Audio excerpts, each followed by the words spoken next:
Morning, guys. It's Tuesday. A little bit of rain last night, not too bad.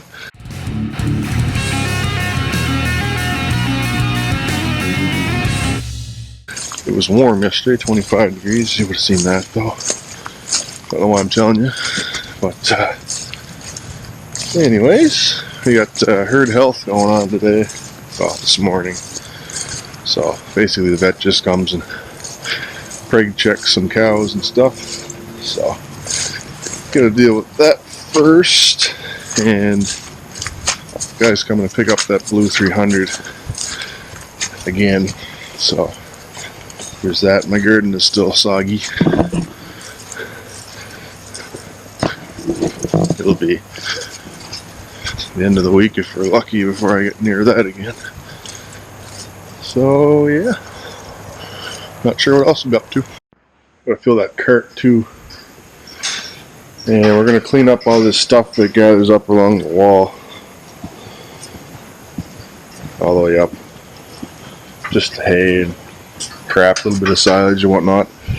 We got the hoof trimmer coming tomorrow, which is one job that I hate, but gotta be done, I guess. Comes twice a year. Yeah.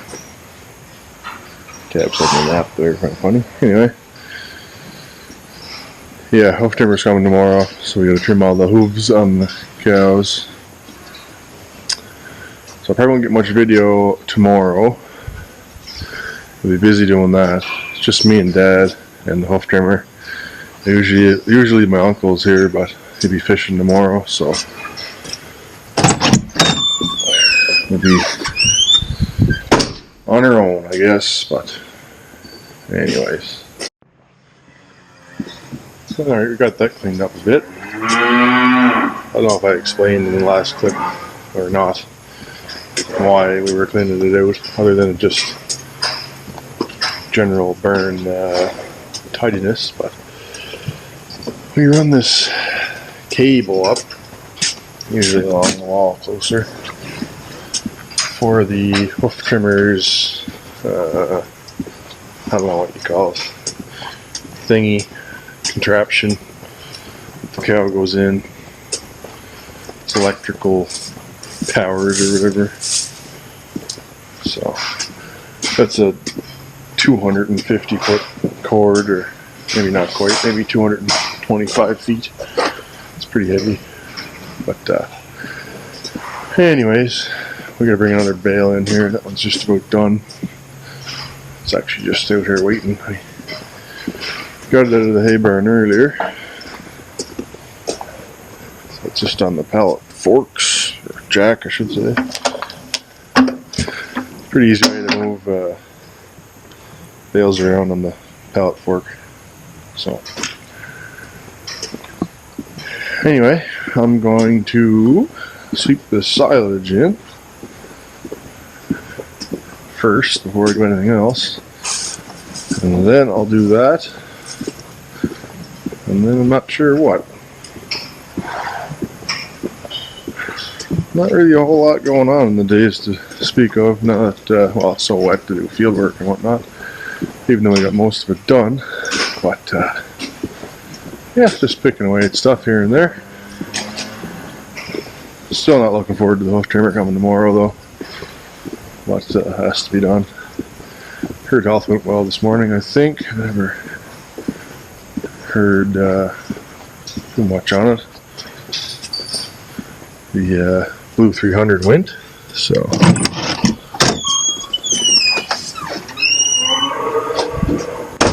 that was good.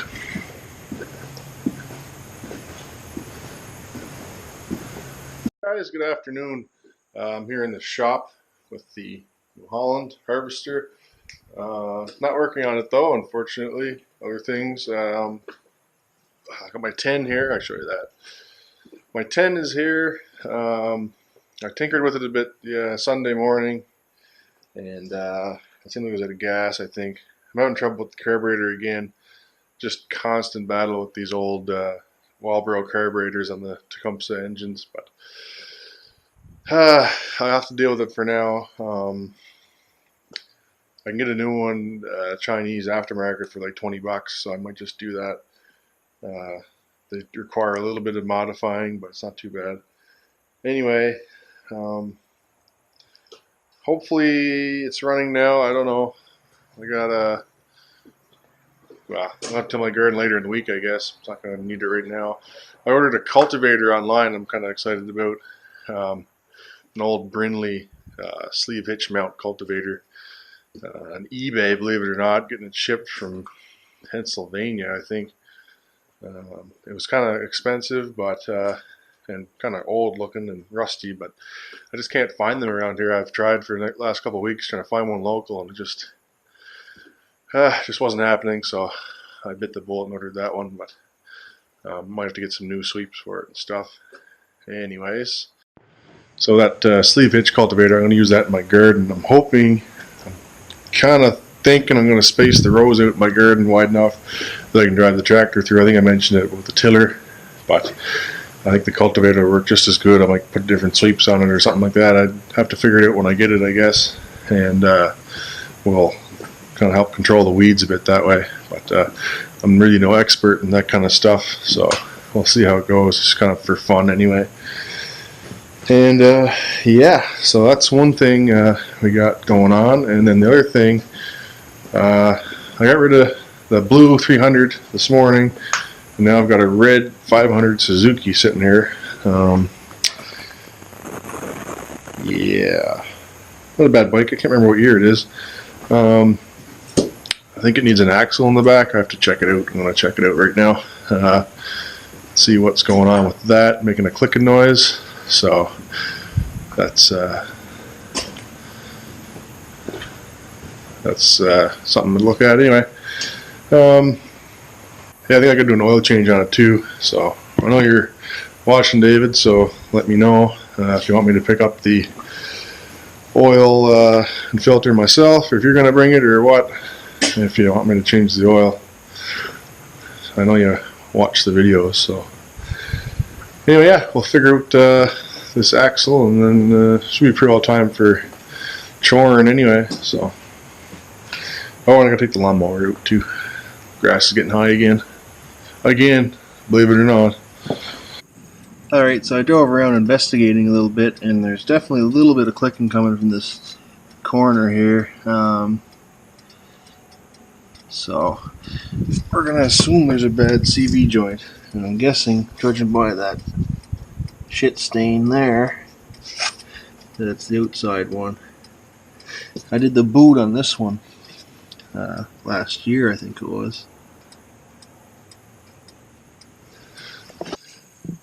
So when it comes to CV joints on bikes, I usually run them until they blow up, because there's no fixing them. Just replace them when they get worn and contaminated and that. So boots you can fix, but as far as the joints themselves go, once they start making noise like that, they're pretty well done. So I usually run them until they blow up, which can be kind of inconvenient on the trails or whatever. But yeah, this one's going to go bad eventually, so we might as well just get rid of it now and replace it. So the thing with these Japanese bikes, the Suzukis and the Hondas, and probably the Yamahas too, the outside joints, you cannot remove them.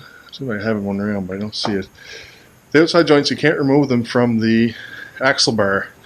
So the inboard joint comes apart, but the outboard joint doesn't. So if you have to replace the outboard joint, you have to replace the half shaft. And usually the half shaft isn't that much cheaper than buying an entire axle end-to-end replacement. So I actually looked up online for that machine, and I think there's only about $20 difference. You can buy the half shaft and reuse the inboard joint, or for 20 bucks more you can replace the entire axle, which is what I would do. So yeah, we'll probably order one of those up, I guess, and get that fixed up for him. So yeah, Suzuki 500, nice little bike, I have to say. Reliable belt system on it, even though they still are belt drive.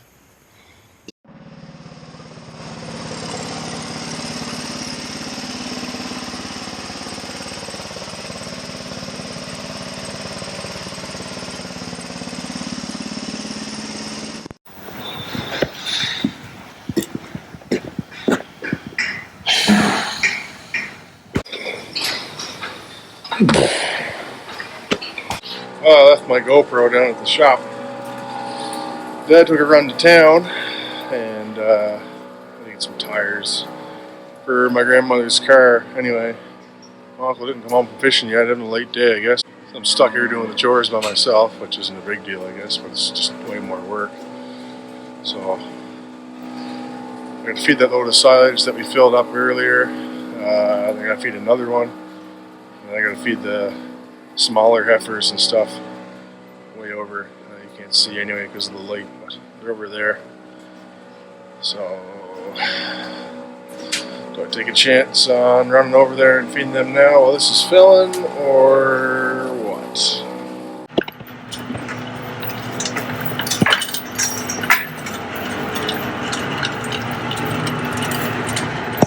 So far, so good.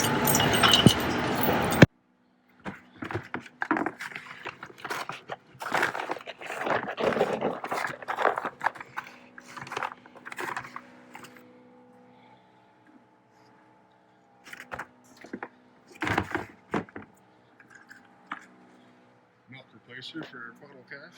Actually, he's not a bottle calf, he's a bucket calf. Well, an aspiring bucket calf. How do you get him started? What do you think he might be going to drink?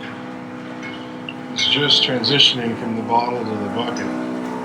It's a lot easier to feed them in the bucket.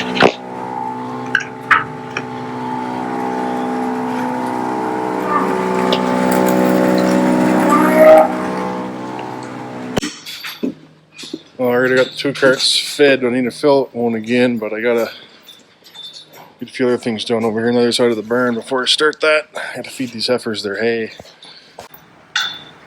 Alright, I just soaked down the parlor and pulled the milkers out of their trays. We do that now before we milk at 4. So, just gonna clean up on the heifers here and put fresh sawdust under them.